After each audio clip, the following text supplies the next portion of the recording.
Life's never handed me anything on a silver platter. My name's Anna, and by the time I was 6, both my folks had passed, leaving me in the care of my grandma. She was tough as nails, but with a heart of gold. We didn't have much, but she made damn sure I never felt wanting for love. Education? Well, that was a luxury we couldn't afford. I learned to read and write, but school was a dream that ended when I had to start working to help out. I ended up waitressing at a diner downtown, a place where the tips were as meager as the hopes of ever getting out of there. But it paid the bills, or at least some of them, and it kept me on my feet. That's where I met James. He walked in one rainy afternoon, all drenched and looking like something out of a magazine with his fancy suit and that lost look on his face. "Can I get a coffee, black, and maybe a slice of your best pie?" he asked, shaking off the rain. "Sure thing, coming right up," I replied, trying not to show how his smile made my heart skip a beat. James was from a different world, one where people didn't worry about their next meal or whether they could afford the rent. We got to talking, him with his curious questions about my life, and me, well, I was just being my straight-up self. "So, what's a guy like you doing in a dive like this?" I couldn't help but ask.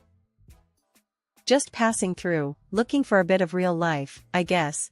He chuckled, that smile never leaving his face. "Real life, huh? Spend a day in my shoes, you'll get more real life than you bargained for," I joked back, not really expecting him to understand. But he surprised me. He kept coming back, not just for the coffee but for the conversations. We talked about everything and nothing, and somewhere along the line, I started to fall for him. Hard. James introduced me to his world, one I never knew existed. Fancy dinners, parties where people talked about things I barely understood, and yet, he never made me feel out of place. He was different, kind, and genuinely interested in me, not just my story. Then there was Eleanor, James's mother. The first time I met her, I knew she was sizing me up, her eyes sharp, missing nothing. "So, you're the girl who's caught my son's attention," she said, her voice cool, her gaze even colder. "Yeah, guess I am," I replied, trying to sound more confident than I felt. "Well," was all she said, turning her attention back to James as if I was no longer there. It was clear from the get-go she didn't approve of me. I was too simple, too uneducated, too everything she didn't want for her son. Eleanor's disdain wasn't the silent type. It was loud, clear, and made its presence felt every single time she walked into a room. If there was one thing I learned quickly after marrying James, it was that his mother, Eleanor, had an opinion on everything. And she wasn't shy about letting you know exactly what she thought, especially if it involved me. Living under the shadow of her disdain was like walking on eggshells, only the eggshells were made of glass, and I was barefoot. Every dinner, every family gathering, she had a way of making her disapproval known, her words sharp enough to cut through the thickest skin. One evening, James and I invited her over for dinner, a simple affair. I had spent the day cooking, trying to make everything perfect, hoping, foolishly, maybe, that I could win her over with my culinary skills. The moment she stepped through the door, I knew it was going to be a long night. "Oh, you decided to cook, Anna? How quaint," she remarked, her voice dripping with condescension as she glanced around our modest living room. "Yeah, thought we'd have a nice family dinner." "Sit down, make yourself comfortable," I replied, forcing a smile, trying to keep the peace for James's sake. James, bless him, tried to smooth things over. "Mom, Anna's been working hard on this meal. Let's just enjoy the evening, okay?" Dinner was a battlefield. With every dish I served, Eleanor had a comment. "This is interesting, Anna. Not what I would have chosen, but I suppose it's edible." I clenched my jaw, counting to 10 in my head. "Glad you think so. Tried something new tonight." James shot me a sympathetic look, his way of saying, "Just ignore her." But ignoring Eleanor was like trying to ignore a hurricane in your living room. The real kicker came when we were talking about Lily's upcoming school year. "I've been looking into schools for Lily," Eleanor began, her tone suggesting she had already made decisions. "The local public school simply won't do. A girl of her potential needs the best education we can provide. I felt my hackles rise. James and I have been discussing schools. We think the local school is just fine. Eleanor turned her sharp gaze on me. Anna, with all due respect, what do you know about education? Your background doesn't exactly scream expertise in the matter. That stung. I could feel James tense up beside me, but before he could say anything, I jumped in. My background might not be fancy, Eleanor, but I know plenty about making the best out of what you've got. Lily will be fine. The rest of the evening passed in tense silence. After Eleanor left, James tried to apologize. Anna, I'm sorry. She's just set in her ways? Yeah, I've noticed, I interrupted, not wanting to hear excuses for her behavior. It wasn't just the dinners or the snide remarks about my cooking or our home. It was the way she treated me, like I was an inconvenience, a mistake her son had made. But I wasn't about to let her walk all over me. I had faced tougher things in my life than Eleanor's disdain. What bothered me most was the way she talked about Lily, as if I had no say in my daughter's upbringing. The thought of her undermining me with Lily, teaching her to look down on where she came from, made my blood boil. James was caught in the middle, I knew that. He loved his mother, but he loved me and Lily too. We'll figure this out, Anna. I promise, he said, pulling me into a hug. Eleanor's idea of music lessons for Lily felt more like a military operation than anything resembling fun. She'd march into our home, piano books in hand, a stern look on her face that would make a drill sergeant proud. Lily, bless her heart, tried to look excited, but I could see the dread in her eyes. It broke my heart. One afternoon, after another one of these so-called lessons, Lily came to me, her little face scrunched up in distress. Mommy, do I have to keep doing piano with Grandma? She gets mad when I mess up. It's not fun. I knelt down, pulling her into a hug. Hey, it's okay. You don't have to do anything that makes you unhappy.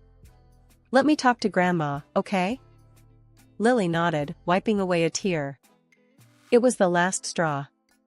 I decided it was time for a showdown with Eleanor. That evening, when Eleanor was about to leave, I stopped her at the door. Eleanor, we need to talk about these music lessons, I said, my voice steady but firm. Oh? What about them? She replied, her tone icy, as if she already knew where this was going. Lily's not happy. She's stressed and upset after every lesson. I thought these were supposed to be fun for her. Eleanor scoffed. Fun? Music isn't about fun, Anna. It's about discipline, about learning to appreciate the finer things in life. Something you'd know nothing about. I felt my cheeks flush with anger. Listen, I appreciate you wanting to teach Lily, but not like this. Not at the cost of her happiness. Eleanor's eyes narrowed. And what do you suggest? Letting her quit. That's the problem with your generation. Too quick to give up. No wonder you ended up where you are. That stung. More than I wanted to admit. It's not about giving up. It's about not forcing her to do something she hates. There's a difference. Eleanor shook her head, dismissive. I won't stand by and watch my granddaughter waste her potential. If you're not interested in her future, I certainly am. That night, after Lily went to bed, I sat down with James. We need to talk about Eleanor and these piano lessons, I started, trying to keep my voice even. James looked up, his expression wary. What about them? Lily's miserable, James. She's scared of making mistakes because your mom's too hard on her. She's losing her love for music. James sighed, running a hand through his hair. Mom just wants what's best for Lily. You know how she is with perfection. I felt my frustration rise. But at what cost? Our daughter's happiness? There was a long silence before James spoke again. I'll talk to Mom. But Anna, you know how she is. She's set in her ways. Maybe we just give it a bit more time? I couldn't believe what I was hearing. More time? James, our daughter is unhappy. He didn't meet my gaze. I know, but Mom's heart is in the right place. Let's not make a big deal out of this, okay? We'll work it out. Just give it some time. The conversation ended there, but the issue didn't. James did talk to Eleanor, or so he said, but nothing changed. If anything, the lessons became more frequent, as if Eleanor was doubling down in the face of my concerns. It wasn't that I didn't appreciate music, it was the way Eleanor lorded over Lily, pressing her own brand of perfection onto her, that rubbed me the wrong way. But Lily was a trooper, and somehow, she managed to find joy in the keys, despite her grandmother's heavy-handed teachings. As our wedding anniversary approached, James and I decided to throw a party. Nothing too fancy, just a gathering of close friends and family to celebrate another year of us. The planning was going smoothly until Eleanor threw us a curveball. I've arranged for a special performance, she announced one evening, her tone leaving no room for argument. Lily and I will be playing a duet. You'll need to rent a stage and a piano. James and I exchanged a look.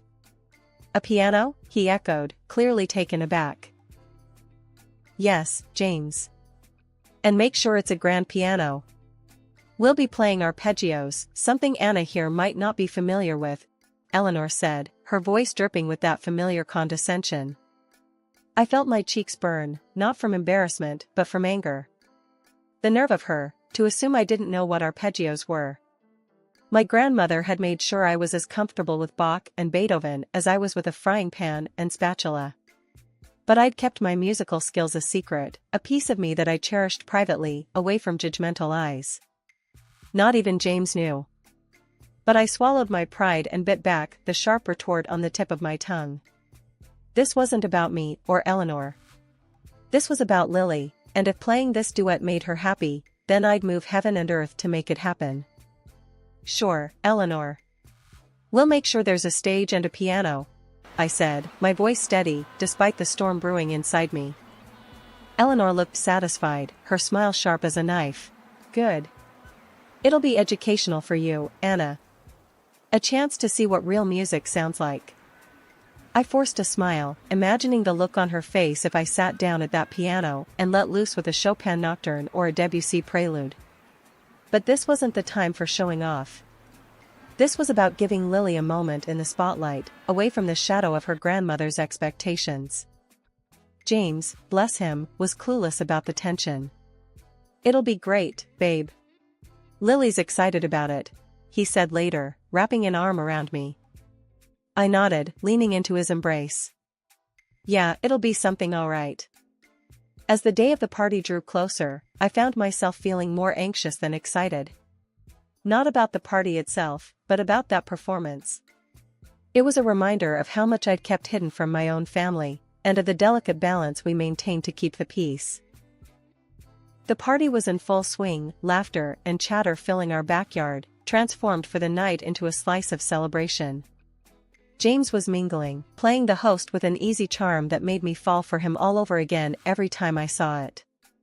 Lily, dolled up in a dress that sparkled under the fairy lights, was buzzing with excitement and nerves about her upcoming performance. I was fussing over the last-minute details when Eleanor made her grand entrance, draped in elegance but with that ever-present air of scrutiny. Anna, dear, is everything set for our performance? She asked, her eyes darting around, assessing everything with a critical eye. Yep, all set. The piano's tuned, and the stage is waiting, I replied, keeping my voice neutral. Inside, my stomach was a bundle of knots. This whole setup was Eleanor's show, but it was Lily I was worried about. As guests settled, Eleanor decided it was time. Let's not keep our audience waiting, she announced, herding a reluctant Lily towards the stage. But fate, it seemed, had other plans. As Eleanor stepped onto the stage, her heel caught on a loose cable. Time slowed as she stumbled, a gasp escaping from the crowd. Instinctively, she reached out, trying to steady herself on the piano, but instead, she tumbled, landing awkwardly on her arm. The music halted, replaced by murmurs of concern. James rushed to his mother's side, his face etched with worry. "Mom, are you all right?" he asked, as I hovered nearby, unsure of what to do. Eleanor, ever the prideful matriarch, brushed off the concern with a strained smile. I'm fine, just a little mishap. The show must go on, she insisted, though her voice betrayed a hint of pain. James wasn't convinced. Maybe we should cancel the performance, Mom. You need to get that checked. But Eleanor wouldn't hear of it. Absolutely not. We've prepared for this, and we will perform, she said, her tone brooking no argument. I glanced at Lily, who looked more frightened than ever. I wanted to scoop her up and tell her she didn't have to go through with this, but Eleanor was already positioning her at the piano. The performance started, and it was clear from the first note that something was off. Eleanor's playing was hesitant, the fluid grace she usually possessed replaced by a stilted awkwardness. The pain from her fall was evident in every note she missed, every chord that came out wrong. A murmur ran through the assembled guests as the performance went on. It wasn't long before some couldn't hide their amusement, their whispers turning into barely suppressed chuckles. The sight of Eleanor, always so poised and in control, struggling to play basic arpeggios because of her injured arm was, I had to admit, a bit funny in a tragic sort of way. But my heart went out to Lily, caught in the middle of this farce, her eyes darting between the keys and her grandmother, a look of sheer panic on her face. The performance, meant to be the highlight of the evening, turned into a comedy of errors, with Eleanor's pride leading the charge. Despite the awkwardness of the situation, I couldn't help but feel a twinge of sympathy for her. There she was, trying to maintain her dignity in front of an audience that found her predicament amusing. It was a humbling moment for someone who seldom found themselves anything less than perfect. As I watched Eleanor stumble away from the piano, her pride taking a hit right in front of everyone, I was torn. Part of me thought, well, it's about time she came down a peg or two. But then, seeing her trying to blink away those tears of frustration, my heart softened. She might be all sorts of difficult, but she didn't deserve to be humiliated like that. And Lily, my sweet girl, looked so upset by the whole ordeal, I couldn't bear it. Eleanor, her face a mask of disappointment mixed with pain, slowly moved aside. That's when I made my decision. I wasn't about to let the evening end on such a sour note. Not if I could help it. So, there I went, taking a seat at the piano beside Lily, who looked at me with wide, questioning eyes. Just follow my lead, I whispered to her, giving her a reassuring smile. I could feel everyone's eyes on us, curious, maybe even a bit skeptical. We started to play, and it was like magic. The notes just flowed, perfect and clear. For a few minutes, there was no Eleanor, no awkward tension, just me, Lily, and the music. I could hear the surprise in the room, the shift in the atmosphere as we hit our stride. The applause that followed was thunderous, especially from James, who looked like he might burst with pride. But it was Eleanor's reaction that caught me off guard. She was standing there, tears streaming down her face, but this time they were different. There was something like respect, maybe even a hint of regret, in her eyes. I had no idea you could play, she said, her voice soft, almost lost in the buzz of the room. A lot of things you don't know about me, I shot back, half teasing, half serious. It was a moment of triumph, sure, but it was also a bridge, a way to show her there was more to me than she'd ever given me credit for. Lily, ever the showman, took her little bow, her face lit up with a mix of relief and joy. And as the applause died down, I stayed seated at the piano, my fingers resting lightly on the keys, ready for the next piece. Wow, Anna, that was incredible. I had no idea, James said, his voice filled with wonder and something akin to disbelief. Eleanor cleared her throat, stepping closer, her gaze fixed on me. Anna, I must admit, that was quite a performance. You and Lily, you played beautifully together. I raised an eyebrow, surprised by her concession. Thanks, Eleanor. Music's always been a big part of my life. Just never had the chance to show it off like this. The guests murmured their agreement, some still clapping softly, their smiles genuine and encouraging. It was a rare moment of unity, the usual tensions forgotten in the wake of our shared experience. Lily tugged at my sleeve, her earlier shyness replaced by excitement. Mom, can we play another one? Please? I looked down at her, her enthusiasm infectious. Sure, kiddo. What do you say we give them a little Beethoven? The mention of Beethoven caught Eleanor off guard, her interest piqued. Beethoven, you say? I didn't realize you were familiar with his work. There's a lot of things about me you're not familiar with, I shot back, not unkindly. I turned to the guests, who were watching our exchange with a mix of amusement and curiosity. Everyone, we hope you enjoy this next piece. It's one of our favorites. As Lily and I launched into the first few bars of For Elise, a piece so familiar yet always capable of evoking deep emotions, the room settled into a hushed reverence. The music flowed from us, a testament to hours of practice and a shared love for the piano that I hadn't realized was so strong in my daughter. When the piece ended, the applause was louder, more assured. It was as if our performance had woven a thread of connection through everyone present, drawing us together in appreciation of something truly special. James came over, his pride evident. I think we might need to get a second piano at this rate, he joked, but I could tell he was seriously considering it. Eleanor approached again, this time her expression softer, more reflective. Anna, I was wrong about you. Your love for music, for our family, it's clear. I'm sorry for any harsh words I've said. I was taken aback by her apology, the sincerity in her voice unmistakable. Thank you, Eleanor. That means a lot coming from you. Maybe we can start fresh? She nodded, a small smile playing at the corners of her mouth. I'd like that.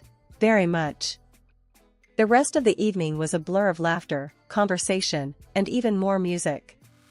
Lily and I played a few more pieces, each one drawing cheers and applause from our guests. It felt like a turning point, a bridge mended through the power of music and a shared moment of vulnerability. It's been a while since that unforgettable night when music changed everything between me and Eleanor, my once daunting mother-in-law. If someone had told me back then that we'd end up close, I would have laughed it off. But here we are, and I can hardly believe it myself. Eleanor softened a lot, especially when it comes to Lily's upbringing. She's not as rigid as she used to be, and I see a warmth in her I never knew existed. These days, we often find ourselves sitting side by side at the piano, our fingers dancing over the keys in perfect harmony. It's become our thing, playing together during family get-togethers or quiet evenings at home. Who would have thought? One evening, as we finished a particularly challenging piece, I turned to Eleanor, unable to hide my grin. Not bad for two amateurs, huh? Eleanor actually chuckled, a sound so rare and precious it still caught me off guard. Speak for yourself, Anna. I've always been a virtuoso in my own mind. Lily, who'd been listening, piped up from where she sat, a stack of music sheets in her lap. Grandma, you're the best teacher. But Mom's catching up. Eleanor's gaze softened as she looked at Lily, then back at me. We make a good team, don't we? Yeah, we do. I agreed, feeling a surge of pride. Not just in our music, but in how far we'd come, from cautious adversaries to partners in crime at the piano. James, ever the supportive husband and son, would often sit back with a contented smile, watching us. You three are something else, he'd say, and I knew he meant every word. Eleanor and we talk a lot more now. Not just about music, but about life, love, and everything in between. She's opened up about the challenges of raising her kids alone, and I've shared my fears and dreams for Lily. These conversations, once unimaginable, have become a cherished part of our relationship. Anna, Eleanor said one night, after Lily had gone to bed, I was too harsh on you before. You brought something special into this family. Hearing those words, I felt a weight lift off my shoulders. Thank you, Eleanor. That means the world to me. We've come a long way, Eleanor and I. From tension and misunderstanding to respect and genuine affection. It's not always perfect, but the progress we've made is undeniable. And much of it, we owe to those evenings at the piano, where, through the universal language of music, we found a way to understand each other,